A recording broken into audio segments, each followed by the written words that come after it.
Now let's start out with the basic concept of the steps. That the person walking in the door is in a state of rebellion, defiance, denial, is in a seemingly hopeless state of mind and body, has been beaten and whipped and smashed to a point where hopefully as they walk in the door they really, really, really want help. And they realize that this is the last house on the block. Now, not everybody coming in the door understands that, but usually they're close to that at the very least. And so the first thing they want to know is, who can I trust? I've been told by everybody I'm bad, I'm wrong, I'm stupid, I have no willpower, I'm selfish, I don't know, I'm hurting other people, what's the matter with me? I've been beaten around from pillar to post, I've been stuck away in treatment centers and detoxes and prisons, I've been laughed at, I've been ridiculed, I've been made to feel lower than whale excretion on the bottom of the ocean. And yet, nobody has yet said anything to me that would be helpful, except, get your act together. What's the matter with you? Haven't you got any willpower? You don't have to drink like, look what you're doing to your family. Look what you're doing to yourself. On, and then the preachers get after us. If you'll only do this, or if you'll only go there, if you'll get to the altar, you know, all the stuff that they have, then you'll be okay. And we tried that, and that didn't work either. And the psychiatrists tell us, oh, okay, all you got to know is why you drank. I'm going to take you apart and put you back together again, and you're going to learn all about yourself. You're going to get all the self-knowledge. In the process, I'm going to scare you to death about what happens to you if you drink. And therefore, you will stop drinking. And they tried that, and it didn't work. We thought we were going to be all well.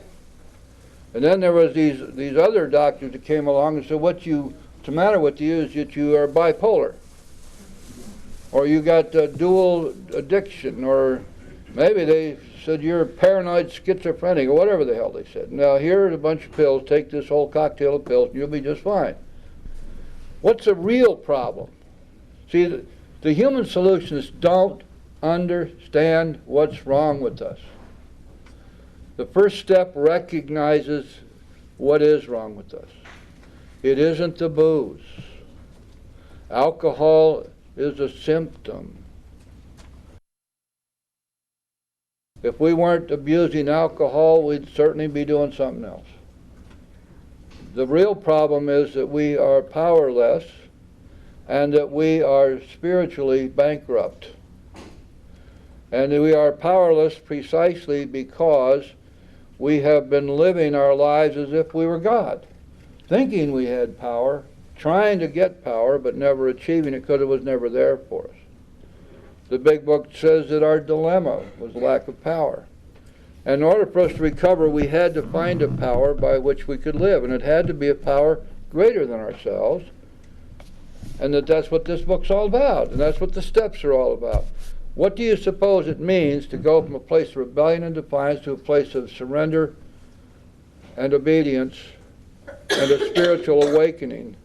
It means simply what we hear every day when we read the three pertinent ideas.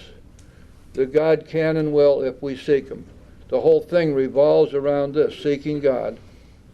And in the process, we are relieved of the obsession and compulsion to drink.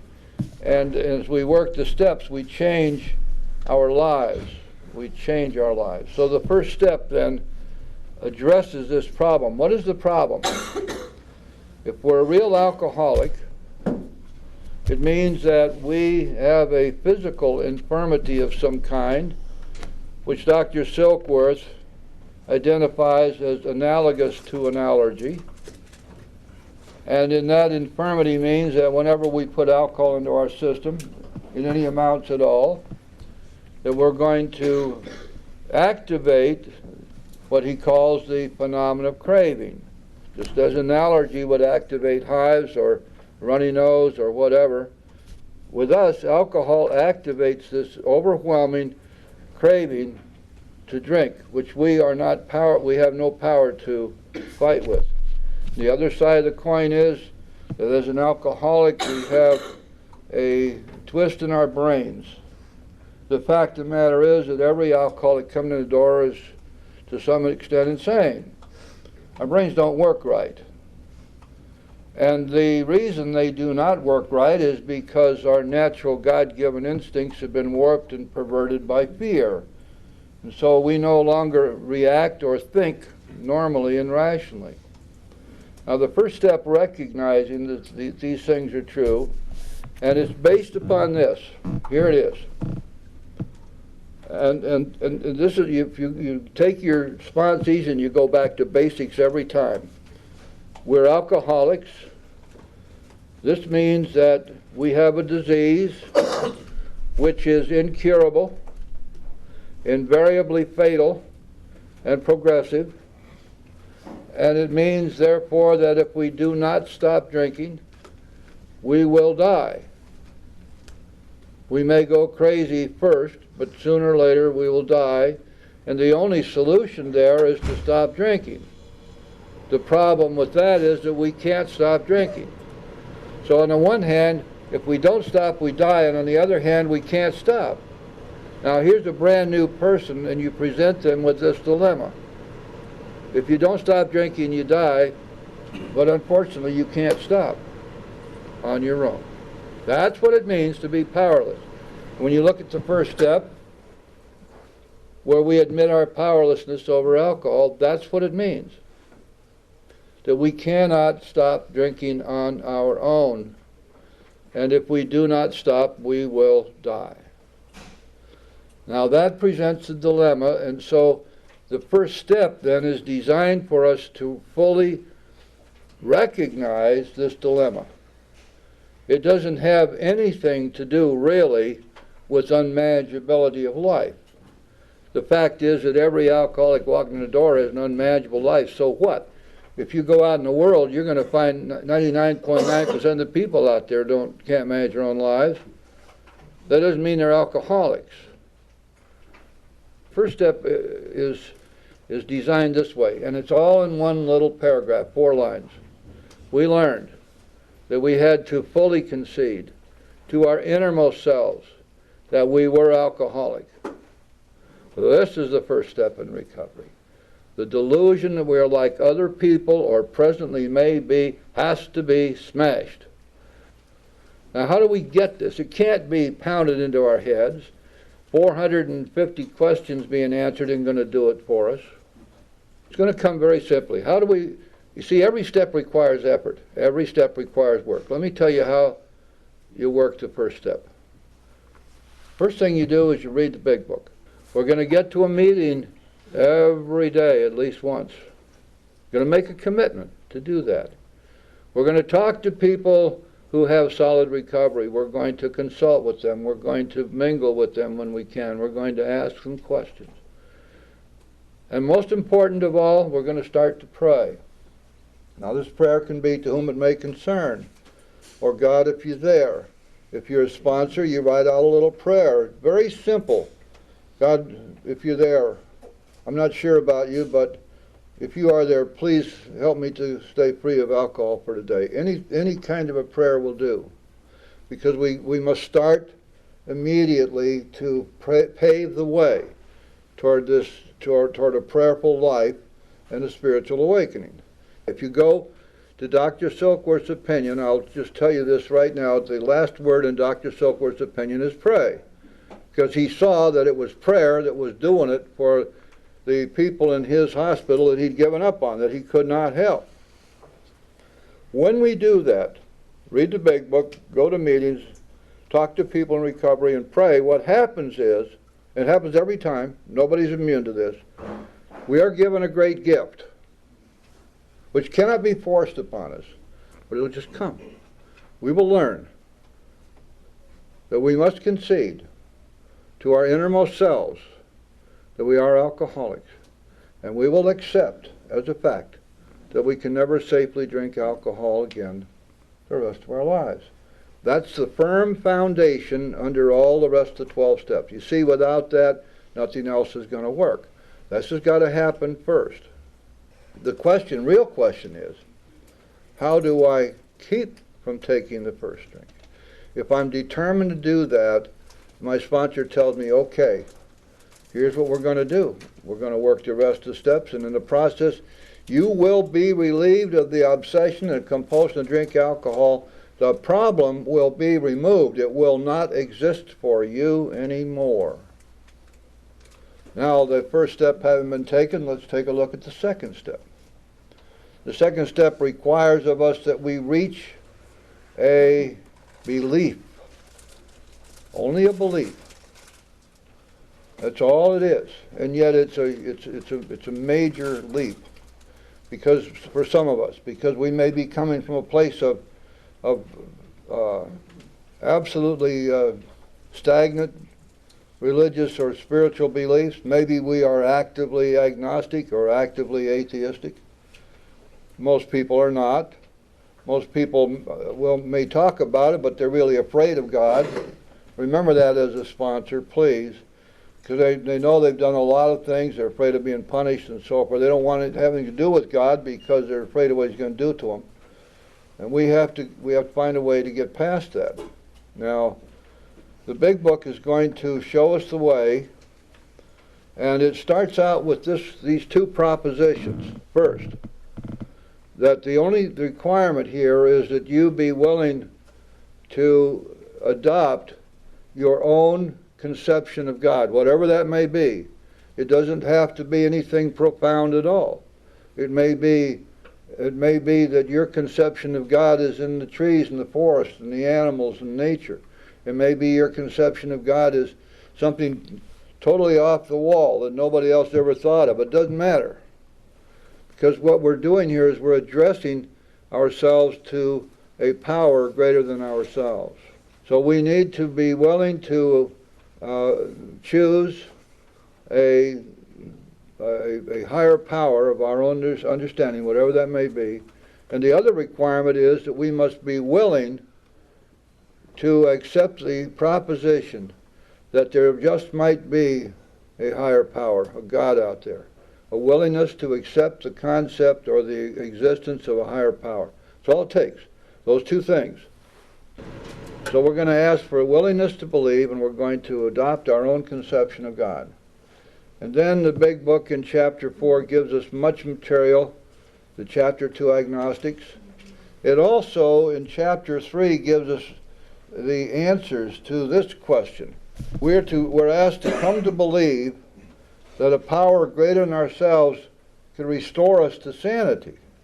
Well, now, it may well be that we have a whole lot of difficulty in accepting the fact that we're nuts, that we are, in fact, insane. Well, the big book answers that. In the last half of the third chapter gives us the stories of Jim and Fred and the jaywalker, which clearly illustrate the insanity of taking that first drink in spite of knowing what's bound to happen. We've got such tremendous background and all. We know what's going to happen, but we do it anyway. We know that if we don't stop, we're going to die, but we do it anyway. And we've made 1,000 commitments not to drink, and yet we can't stop ourselves. And so the big book examines this question of insanity, and it also examines this question of the agnostic and the existence of God. I should tell you that the first 3 steps are gifts. They cannot be forced on anybody. I can't make, and you can't make, anybody you sponsor or anybody you're interested in. You can't make them believe. But the belief will come if they're doing the work. It will come, guaranteed. Now, in the big book, we have on page 53, we've got a little paragraph, which is the second step. It's very simple.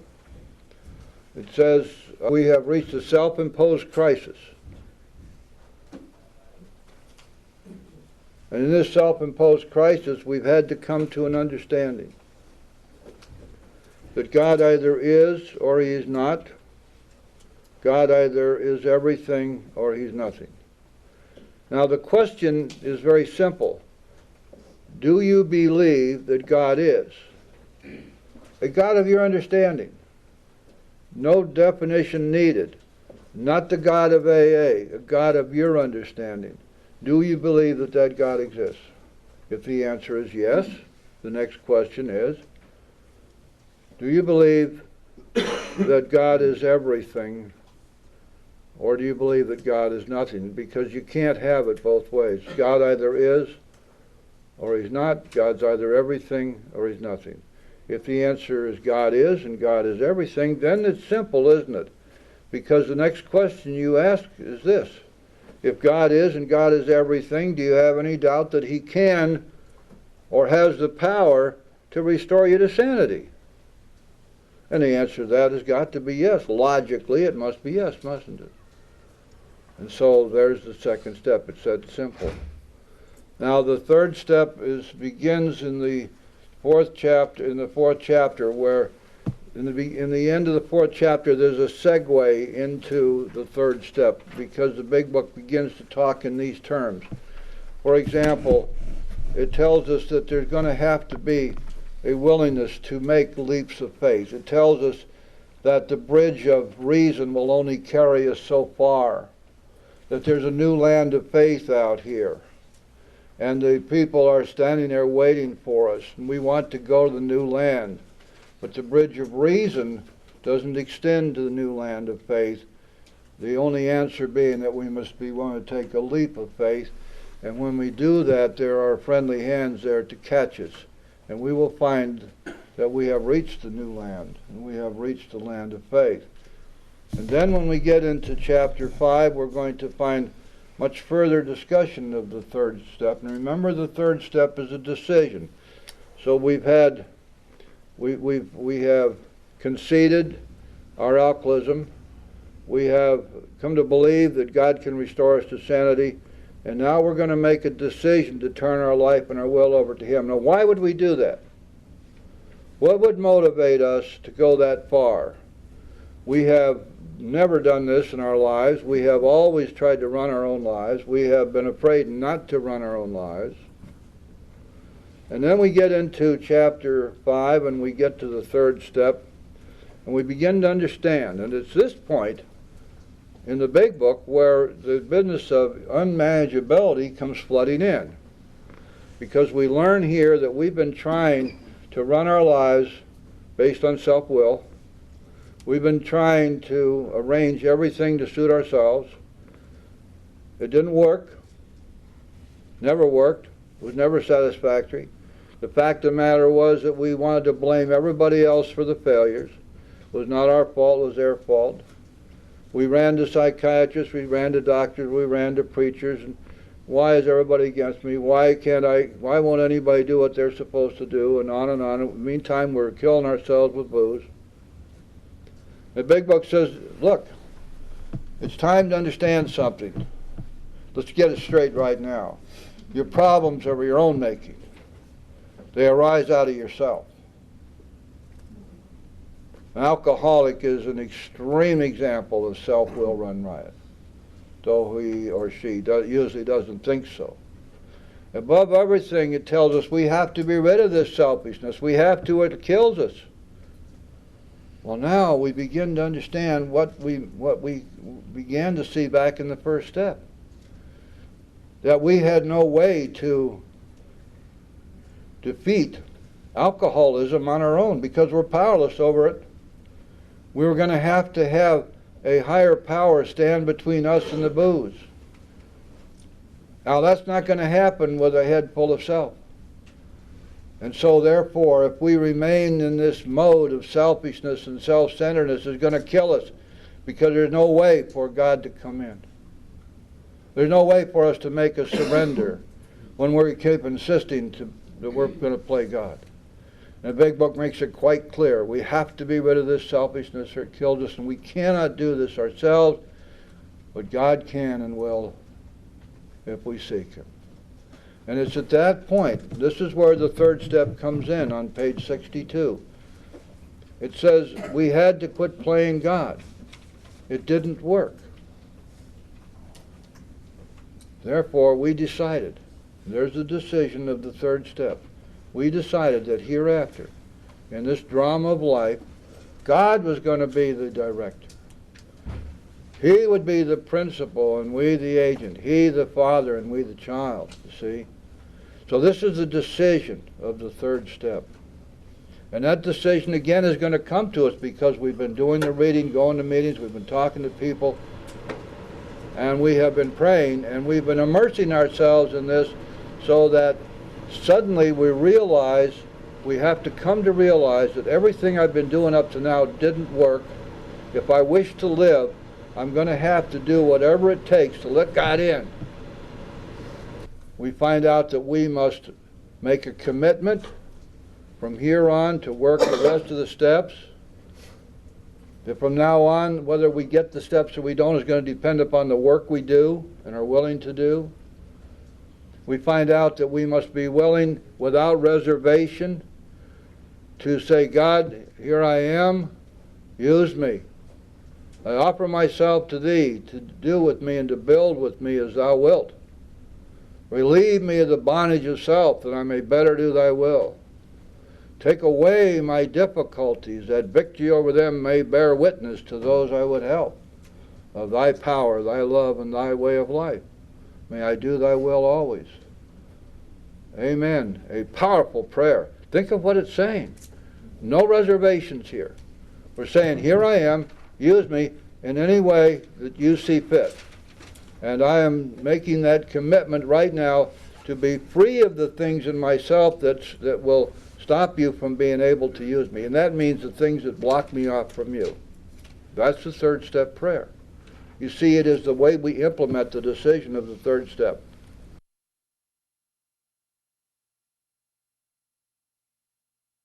Now, this prayer having been used and the decision having been made, we go immediately to our fourth step.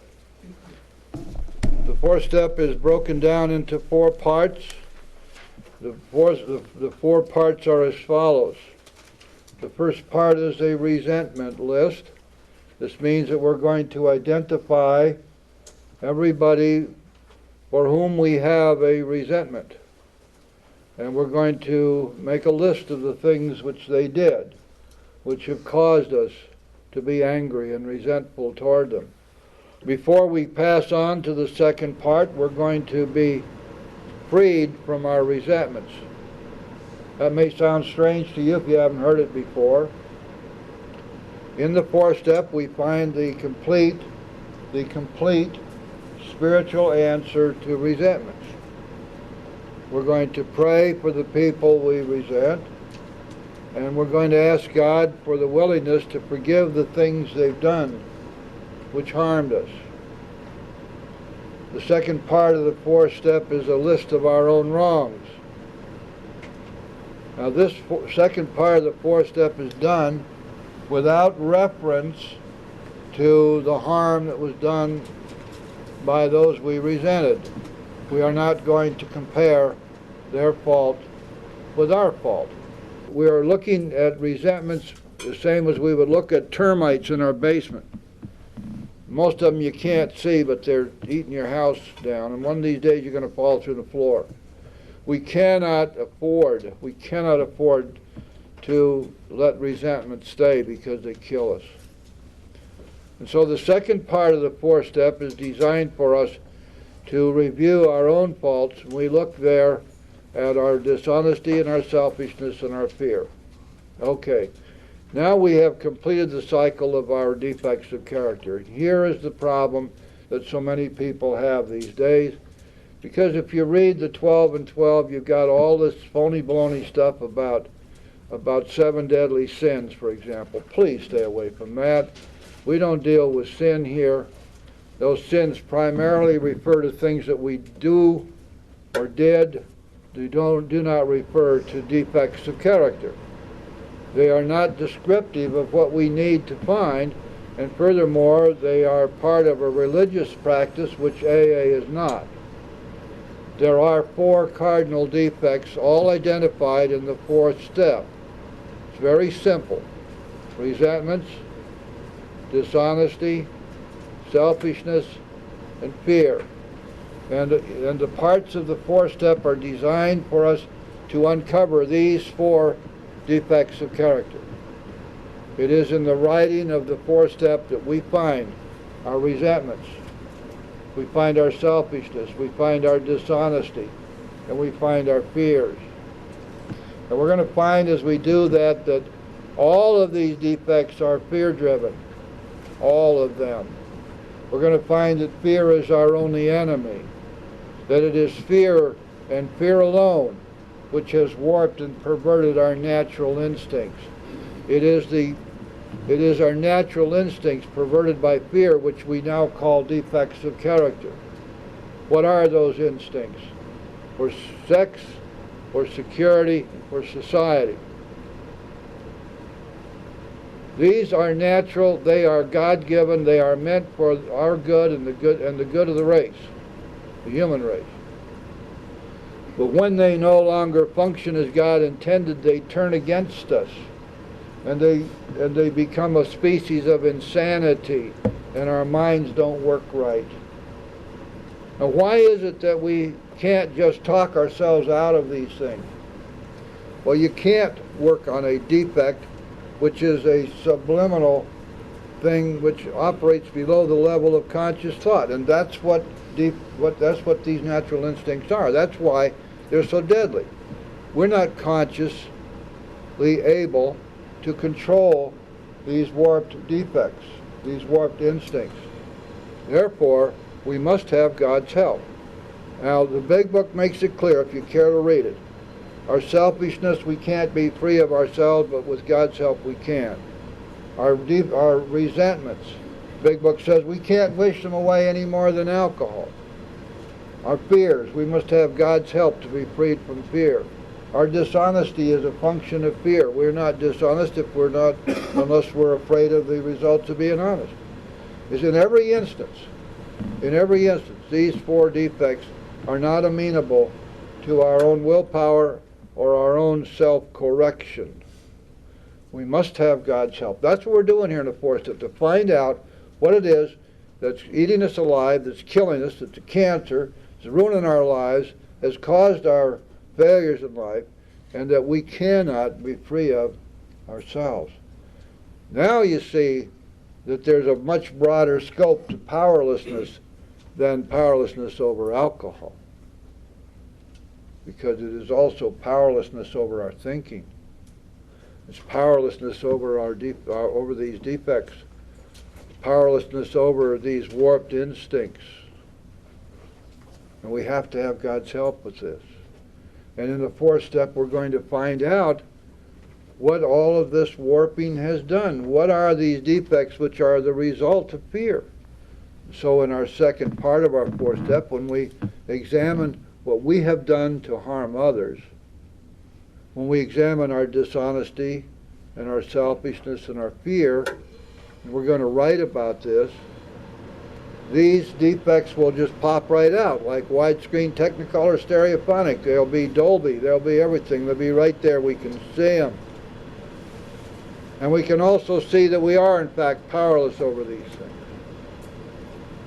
And we haven't done anything to compare ourselves over here with what they did to us. We're already free of those resentments. We've had the spiritual solution. We've prayed for them. We've asked for the willingness to forgive what they did to us, and it was given to us.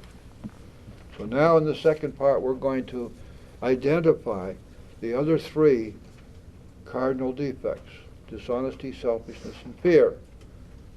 Then we move on to the third part of the fourth step, which is our fears list.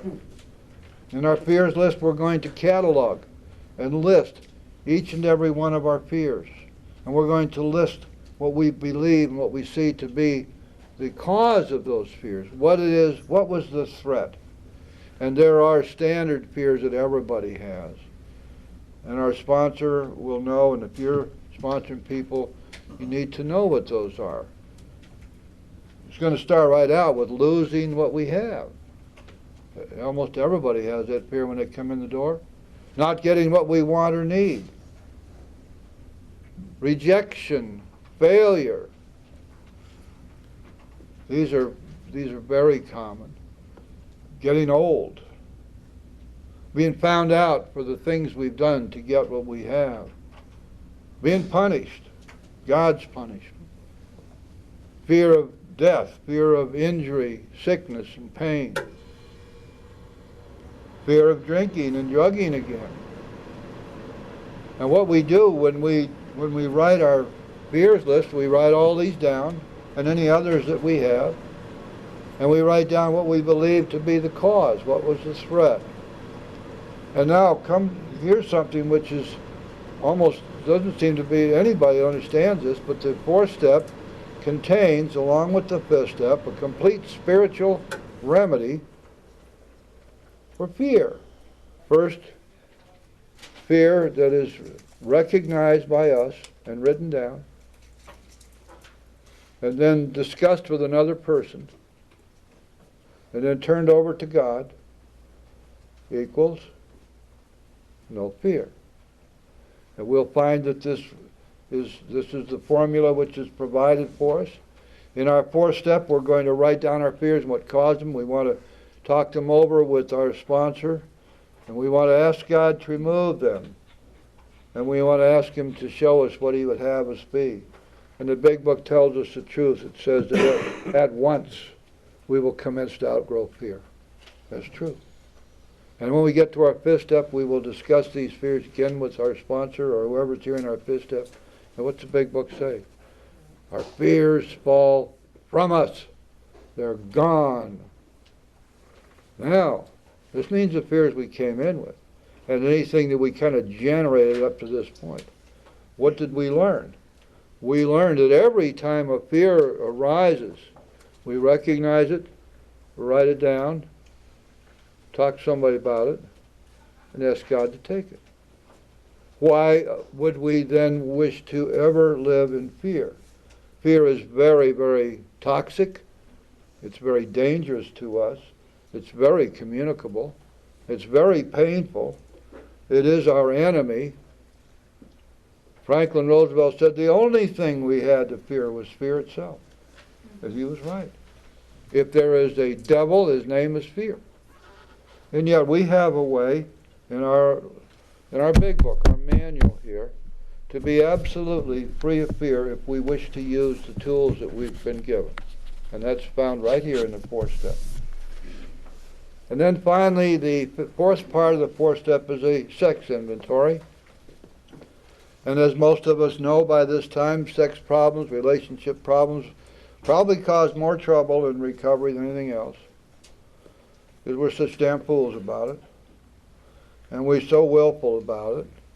And we find somebody that we're attracted to, and we'll run around telling everybody that it must be God's will that we're together. Truth of the matter is, we don't want to find out whether this was a relationship made in heaven or not, because we're afraid it isn't. And we're afraid to ask God to tell us. But the Big Book says we're supposed to do that, doesn't it? It says if we have any doubts about this in our morning meditation, we ask God what we should do about each specific matter.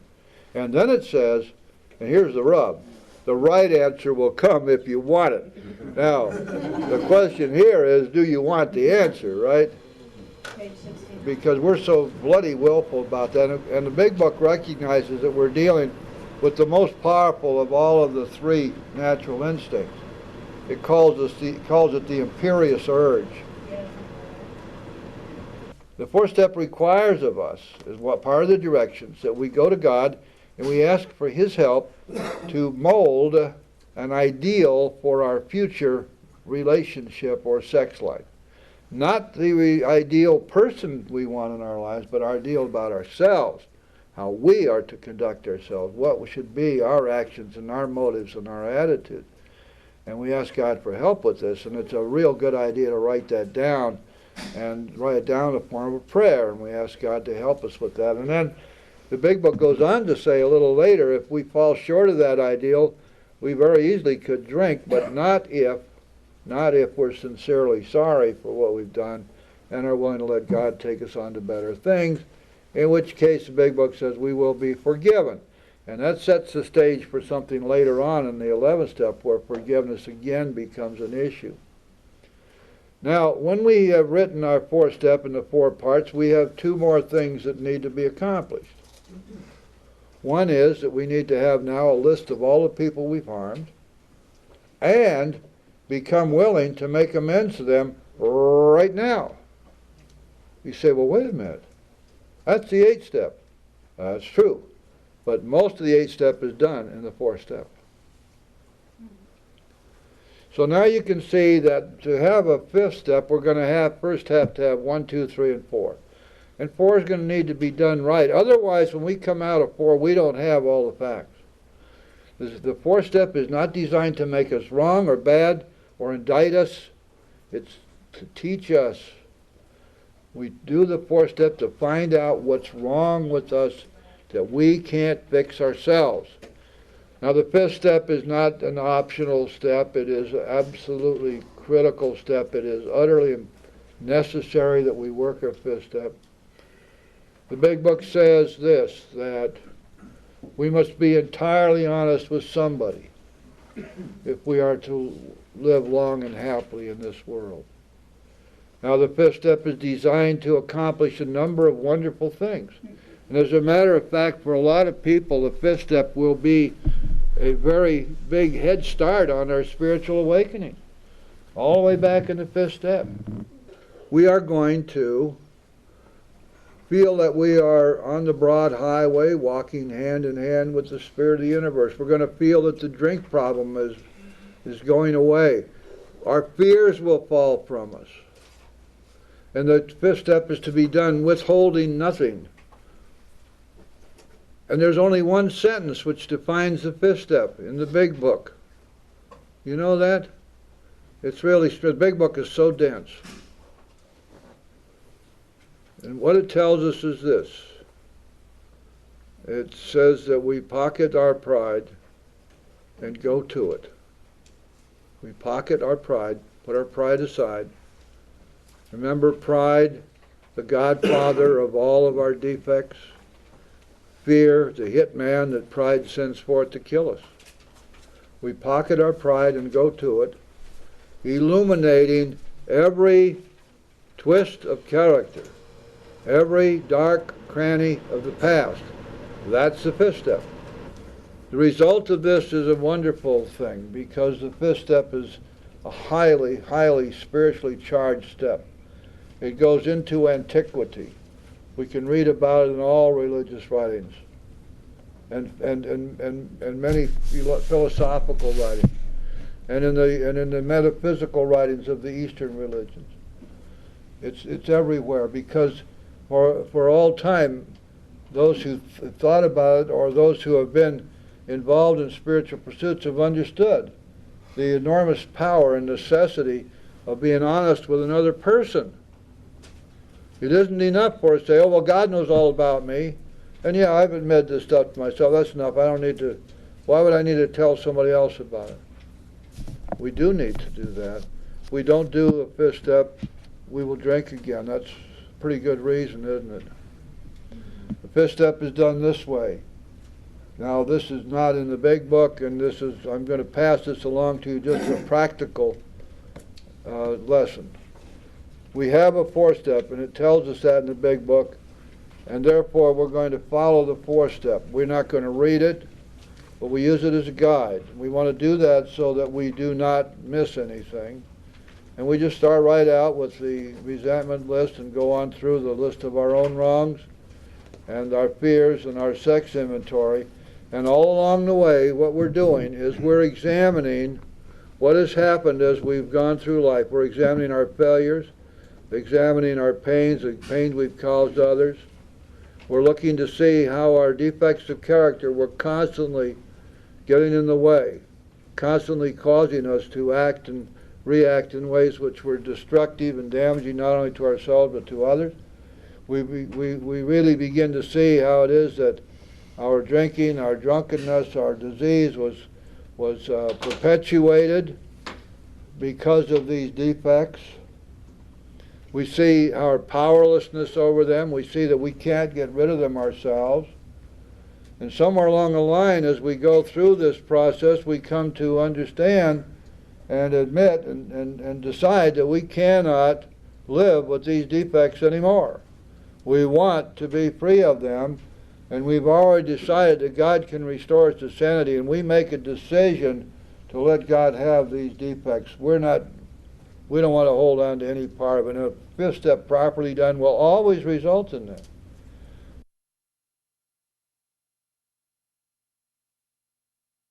That is, yes indeed, I've done all of this. I left no stone unturned. I'm ready. We then look at step 6. We have emphasized willingness as being indispensable. Now then, are we now ready to let God remove from us all? Oh, that's a 3-letter word. What don't we understand about the word all? We'd like to think that there's a lot of weasel room here. You know, we can play around with this for a while. Don't really have to be ready to have God take all this stuff. There might be some stuff there we still want to hang on to. That's crazy. Are we now ready to let God remove from us all the things which we have admitted are objectionable? Can He take them all, every one? We're now looking at the 7th step, which is one paragraph on page 76 and is a prayer. When ready, now that word ready is the same word as used in the 6th step, isn't it? We're entirely ready to have God remove all these things which we admitted are objectionable. When ready, we say something like this: My Creator, I am now willing that you should have all of me, good and bad. Let's just sneak right back to page 63 for a second, shall we?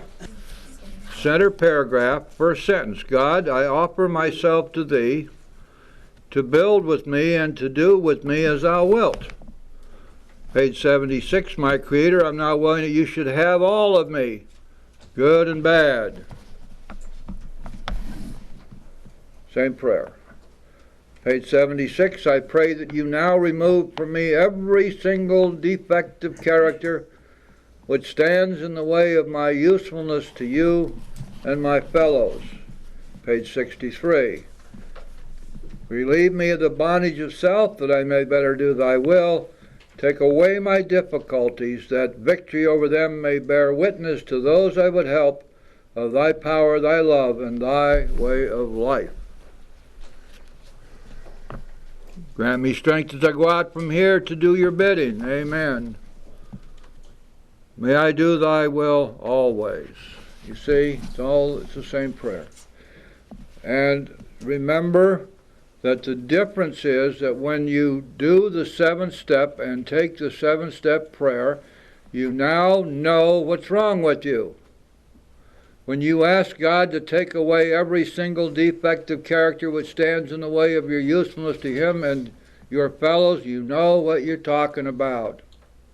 You have identified and admitted those defects, haven't you?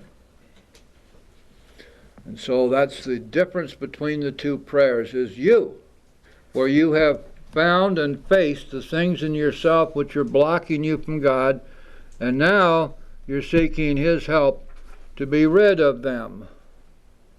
And this fulfills the directions right after the 3rd step. A strenuous effort to find, to face, and to be rid of the things in ourselves which are blocking us from God. See how that all ties together? When we have said this prayer from the bottom of our hearts, meaning it entirely without any reservations whatsoever, it says we have then completed step 7. That's all there is.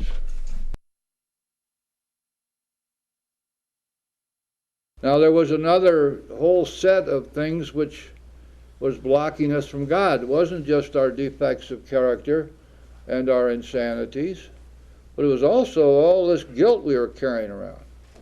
And that's why we have to, in our 4th step, we have to find out whom we've harmed and become willing right then to set matters straight if we can. In our 5th step, we're going to admit what we have done. And in the 6th and 7th step, we're seeking relief from our defects. In the 8th and 9th steps, we're seeking relief from our guilts. Because keep in mind that our guilts block us from God just as surely as do our defects and our insanities. And so the 8th step turns out to be, by the time we get there, it's mostly already done, because we did it when we took our 4th step. It is quite clear that we cannot make an amends in our 9th step if someone else is going to be harmed. Certainly not without their permission. And this cuts really right across the board with all the amends that we need to make. An example would be, suppose that we need to make amends to a family that we have hurt deeply over a long period of years. It would be a terrible mistake to go to them and sit them down for 3 hours with a parade of the horribles, making them relive every rotten, nasty, stinking, dirty thing we ever did. That would be a terrible mistake. And so we keep it short, we keep it to the point. And we recognize that with family, we may have to be making amends for the rest of their lives, or the rest of our life. By not only by living a sober way of life, but by being the kind of person, family member, that will be an addition to the family and a strength and a spiritual guide to the family, an inspiration. In marital matters, or in matters where we have perhaps have cheated on a spouse or a loved one, there are many times when we are not permitted to make this amends, to just jump up and give the names of the other party and talk about how wonderful it was, but we're really sorry anyway, and all that stuff. Usually that's very bad to do, because the big book says jealousy is the most terrible human emotion, plus the fact that that third party is very likely to catch the brunt of the anger and the jealousy, and we don't have any right to do that. There are other instances where we are forbidden to make amends. For example, where we have committed a criminal act, and we know we've never been caught, never been charged, nobody's looking for us, but we did it anyway. Now we've got a whole new family, we've got a new way of life, we've got people who count on us. We would, in order for us to be shriven of our guilt, our inclination is to want to be, the big book calls a martyr, and run in and say, here I am, you know, incarcerate me. And that might be okay in some instances, but if we have people who are counting upon us, who need us, who will be seriously harmed by our incarceration or even prolonged time in trial, we have to go to them first and tell them frankly what happened and ask their permission before we do that. We may have to just live with it. A lot of times there are amends that we cannot make. Another thing that we remember and we make sure that we teach our sponsees is that there is no such thing as going into amends expecting or seeking forgiveness. That's not the point at all. The point of making amends is to be freed from the guilt which is blocking us from God.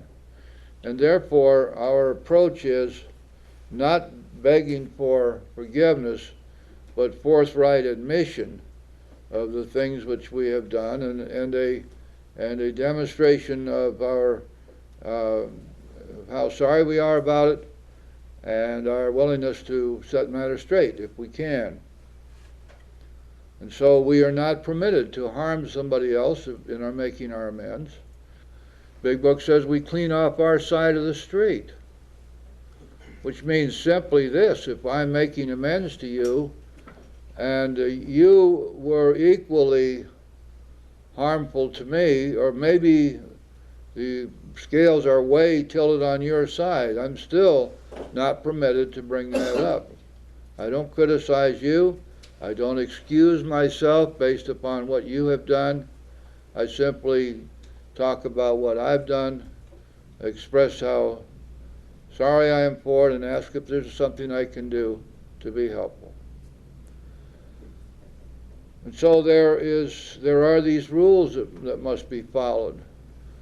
And that rule that we cannot do anything to harm another person is a set rule. It cuts all the way through our lives and everything that we do. There's a corollary, by the way, which most people don't understand or are not taught, that we're not permitted to allow another person to harm us. That's also a spiritual rule. Why? Because when we're being harmed, we're being blocked from God. What's the whole point of all this? Therefore, if someone is harming us, we say, "Stop right there." We'll have none of this. And if you can't get it stopped, you got to get away. We do not permit another person to harm us ever again. Everybody in this room at one time or another was a victim. If you stop and think about it, you'll realize that in order to get your own way, decisions based on self, rationalize for you that it was okay to be a victim, to let others get away with it, to take their abuse in order to get what you wanted, to be part of the gang, to be accepted. Some victimization is very subtle, others is very overt, but nevertheless, we have all compromised and we've settled. We're not going to do that anymore. And so now it says that we're going to have to stay close to God and perform His work well. That means 10, 11, and 12. Those are the steps which we're going to use for the rest of our lives to stay close to God and perform His work well. In the process, we will continue to grow spiritually, which we must do. There's no sitting still, ever. We will become disciplined and consistent. We will do what we are supposed to do every day. We will recognize that spirituality is a daily process, not something we can put in the bank and save up for a rainy day. That our program today doesn't do a thing for us tomorrow. That every day is a day when we must surrender as we go through the day. We're going to surrender in prayer. We're going to surrender in meditation. We're going to surrender by virtue of our being willing to help others, turning our thoughts to others we can help. That's why the big book says that every day is a day when we must carry a vision of God's will for us into all our activities, and that all we have is a daily reprieve. That's it. But it's a miracle that we have that.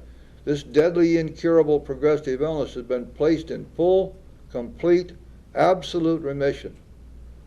And now we have the tools, the 10th, 11th, and 12th steps to keep it there, if we but use them. And this is where everybody starts to fall apart. You see, the 10th step came about because our founders realized through hard experience that they were not perfect, that the world and all of its people would continue to threaten them, that threat equals fear, and fear equals the recurrence, the reoccurrence, the reappearance of defects. So they found they had to have a way to keep up with this. And the 10th step came about as a result of that. The 10th step you'll find on page 84. This thought brings us to step 10, which suggests we continue to take personal inventory. Now, an inventory is a written list. Teach your sponsees to carry a little notebook so that they can write this stuff down during the day. Continue to set right any new mistakes as we go along. We vigorously commenced this way of living as we cleaned up the past. Now, the word "as" there is very important. It means that while we are making amends, we are also starting 10, 11, and 12. Because amends may go on for a long time. But we're not going to wait to finish our amends before we start working the 10th step. We've entered the world of the Spirit. Our next function is to grow in understanding and effectiveness. What that means is understanding of God and effectiveness in carrying the message. Remember that in order to grow in understanding of our higher power, it's necessary for us to experience God in our lives. And we do that by taking one leap of faith after another. We let God in.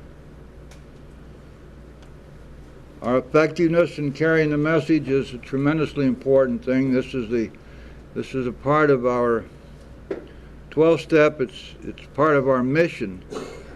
The mission that we have to carry this message to others, and it's an integral part of our recovery and our continued sobriety. This is not an overnight matter. It should continue for our lifetime. So we're going to be taking inventory in the 10th step from now on, the rest of our lives, and we teach our sponsees the same thing. If they get a little funny about it, tell them sorry. That's just the way it is. Now these next sentences are the 10th step. It's very simple. We're going to continue to watch for selfishness, dishonesty, resentment, and fear. Page 84. Continue to watch, which means to inventory selfishness, dishonesty, resentment, and fear when they come up during the day. And that's our 4th step, brought forward to our 10th step. When these crop up, we ask God at once to remove them. That's our 7th step, brought forward to our 10th step. We discuss them with someone immediately. That's our 5th step, brought forward to our 10th step. And make amends quickly if we've harmed anyone. That's our 9th step, brought forward to our 10th step. Now you see how all of these things work together. Then we resolutely turn our thoughts to someone we can help. That's our 12th step. So that's a bridge from the 10th to the 12th step. And love and tolerance of others is our code. That does not mean a state of mind, a loving or tolerant state of mind. It means loving action and tolerant action. Just as faith without works is dead, love without the action of love is nothing. Tolerance without being tolerant is nothing. It's nothing but a bunch of electrons running around in our skulls. Doesn't mean anything. Everything in our program you teach your sponsees has to do with what we do, what our actions are. Love without the action of love is simply a dead state of mind. If you find yourself saying, I love somebody, but you are unwilling to act toward them with love, you better look to see what your definition of the word love really is. And then it goes on to tell us that we have been restored to sanity. It tells us this has happened automatically. It tells us that the promise which we received all the way back in chapter 4, remember, where it told us that this book was written for us so that we could find a power greater than ourselves which would solve our problem. And here it tells us the problem has been solved. It does not exist for us. We no longer have the obsession and compulsion to drink alcohol, and the craziness, the insanity of that first drink is gone. And we didn't even swear off. Now here we find that we have been restored to sanity.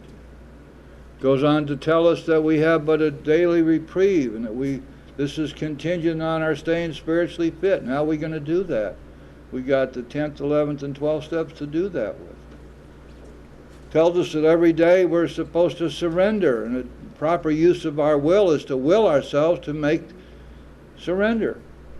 Nobody takes their will back. That's another big bunch of baloney. We just don't give it. Today, we have 3 basic tools for surrender. We ask God that His will be done. We ask Him to show us what our next step is to be. We deliberately in prayers make an act of surrender. We meditate. That's surrender.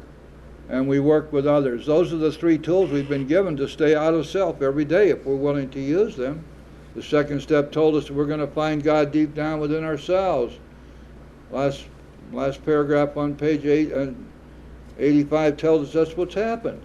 We've commenced to sense the flow of God's Spirit into us. Now we know that God is Spirit, we are Spirit, He is of us and we are of Him. We find Him deep down inside ourselves. We become God conscious. Now our job is to go forward from there and to keep that we've just been given as this great gift. We're going to do that by working our 11th step.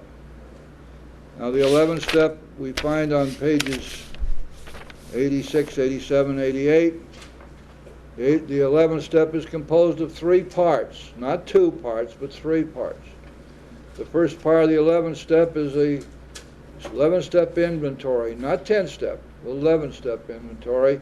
We find it set out in detail on page 86. We find 10 questions there which we must answer every night. And these 10 questions are designed specifically for us to find out if we've gotten off the path, if we've strayed from the chosen ideal, which is to practice these principles in all of our affairs. We look to see if we've been of maximum help to others, or whether we've been back grubbing around and taking and making decisions based on self. We look to see if we took care of the defects as they cropped up during the day, and if we didn't do our 10th step, we're going to have to take care of it tonight. And where we have gotten off the path, where we've strayed from the path, we found out back in our 4th step that we can be forgiven for doing that. And so, as a part of our 10th step inventory, the first full paragraph on page 86, we ask God forgiveness. Nobody even knows that that's there unless you teach them. Ask God's forgiveness and ask Him to show us how to do better tomorrow. Demonstrate our willingness to improve and to do better. That's the key. So that inventory is the first part. Then we have prayer and we have meditation. Prayer and meditation go together. Meditation is not optional. It's one of the major tools of recovery. Prayer and meditation are like Siamese twins. When we pray, it's somewhat like meditation. When we meditate, it's very much like prayer. Why should we meditate? Aside from the fact that it's one of the tools, aside from the fact that it's been proven over the eons to be an extremely important spiritual practice. Think of it practically. I was just talking to somebody at the break about this. Janine here is a very dear friend. And if I went to Janine and I asked Janine a very important question, and I was hoping that I would be able to receive an answer from her that would help me. But before she could answer my question, I turn my back on her and walk away. Would she not think I was not only rude, but nuts? Why in the world did I ask the question in the first place if I wasn't willing to wait for the answer? That's what we do when we meditate. We listen. If you think of meditation as listening to God, it makes it very simple. Get quiet, for God's sakes, and listen. Then let go. Relax and take it easy. Ask God for help. Tell Him you need some help. Show me what you want me to do here, God, and I'll accept whatever answer you give me. Please show me how to have enough power that I can fulfill your will and be obedient to you. And then I'll listen. I'll listen to you. Tell me what you want me to do. And we listen. If you think of meditation that way, it makes it so bloody simple. Get quiet, relax, take it easy, and listen. It's a whole lot better at this stage especially if you have newcomers you're working with. Don't get them all bollocksed up with guided meditations and the phony electronic music and some of this other stuff, crystals and candles and incense and guys in saffron robes and and and how to sit and how to breathe. I mean, all that stuff is probably okay. But how the hell are you going to do that if you need to meditate and you're at work and somebody's been giving you a bad time, you're all upset, and you know you got to get this report done. You need God's help right now. Say a little prayer, disappear into the men's room or the ladies' room, sit quiet for 2 minutes, and just let God have it. And boy, that really works. The problem with all this ashram stuff is you can't carry it around in your hip pocket of your purse. Why not learn to just go to God and be quiet and listen to Him? Because that's what He really likes. He wants you to be concentrating on Him. Now, you may belong to religion which tells you that if you pray, you'll get what you pray for, and that you ask and it shall be given you, and so on, so on. I mean, if that's what you believe, there's nobody here is trying to tell you differently. But the Big Book tells us that in our practice, in our spiritual practice, we're asking only for knowledge of God's will for us and the power to carry it out. Now, stop and think about how absolutely consistent that is with your third step prayer. God, I offer myself to Thee to build with me and to do with me as Thou wilt. An unconditional offer. Right? So now we violate that whole offer. We say, by the way, God, I'd like a Beamer SUV because it had lots of room. I can take a lot of people to meetings. And then there's this other joker in the pack. God, I would sure enjoy having a better job, a house on the bay, 50-foot mast views, and a trophy blonde. If it be Thy will. Oh, yes. See, we always, if we prayed at all before we got here, we were telling God what to do. Now we stop doing that. Do we mean it when we say, Thy will, not mine, be done? Do we mean it when we say, I offer myself to Thee to build with me and to do with me as Thou wilt, taking my wants out of it altogether? Do we mean it or do we not? And if we do, we will have no problem praying only for knowledge of His will for us and the power to carry that out. And that, my friends, is what really works. And then finally, we have a 12th step. Has anybody ever stopped to think what a spiritual awakening is? It's not defined anywhere in the Big Book. The term is used only once, and that's in the 12th step. Why? Because when Bill wrote the steps originally, the term was spiritual experience. Now we find spiritual experience scattered all the way through the Big Book, don't we? The editorial committee changed spiritual experience to spiritual awakening. So what is it? Nowhere is it defined.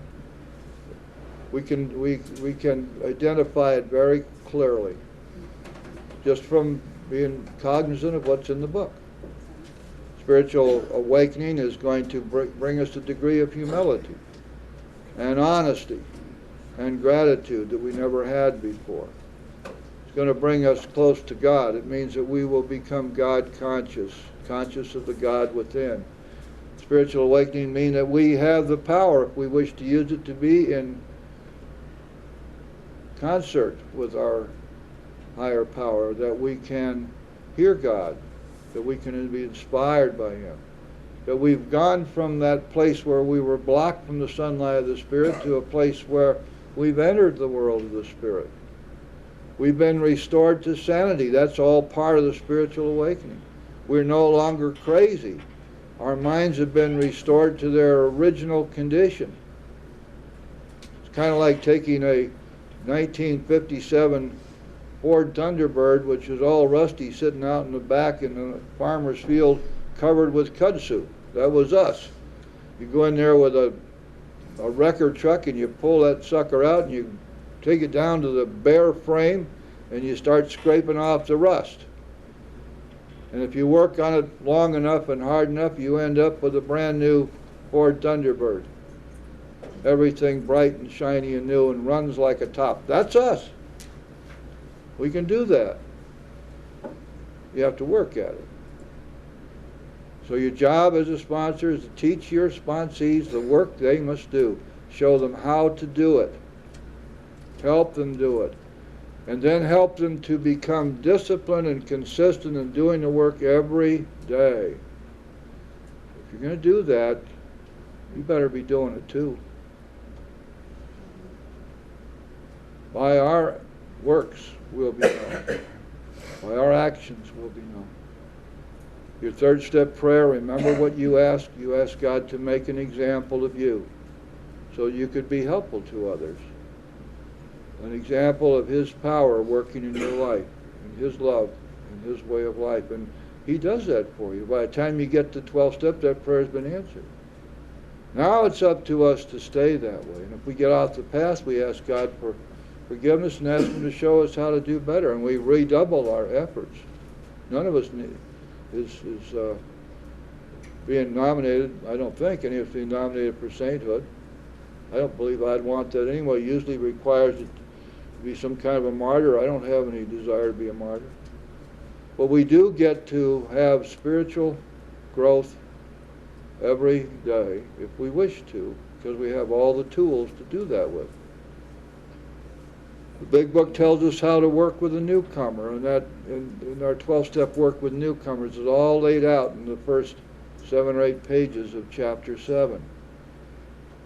And that working with newcomers is the result of the trial and error and the input of Dr. Silkworth and Bill's first attempts and then his later attempts, and how he taught others and how this evolved and how they came to understand that they had to first establish with the newcomer their credibility, their bona fides, that they knew what they were talking about. And it's a very simple formula. First we tell them how we drank. We tell them what alcohol did to us. We tell them how... I wanted just to share with you some of the things that's happened to me. It'll take me about a minute. That's how important it really is. I moved down to Florida about 15 years ago, from Connecticut. I got sober in Manhattan, very, very comfortable with my sobriety. I used to live everybody in town because everybody in town was a drunk and we all went to the same meetings. And we were comfortable. When I came to Florida, I couldn't transfer that same feeling because I was home and I knew everyone. And I sort of just, I went to meetings and didn't share and sort of withdrew.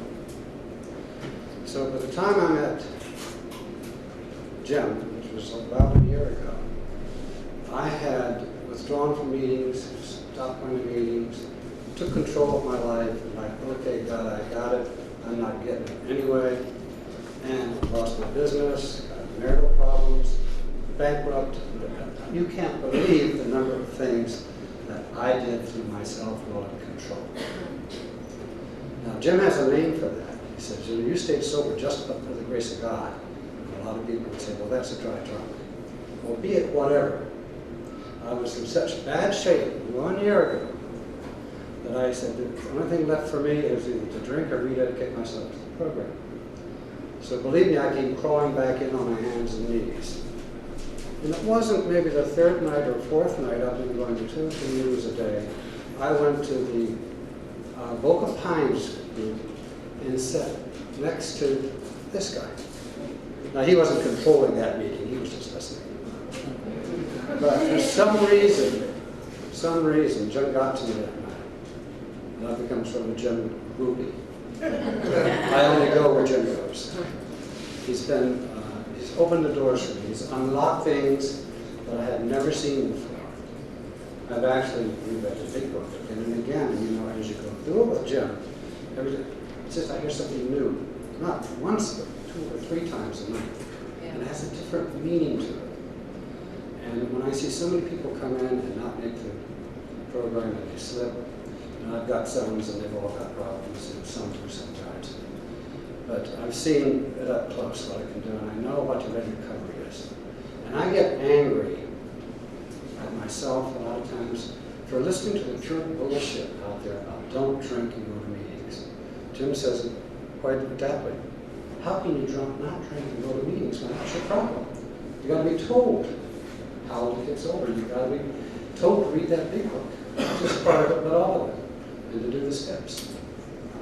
And some of us are just a little more stubborn than others, but I'll tell you this, I'm up here 30 years tonight, which I'm very, very grateful to the people in these rooms, to this man here, and my dear God. Thank you very much.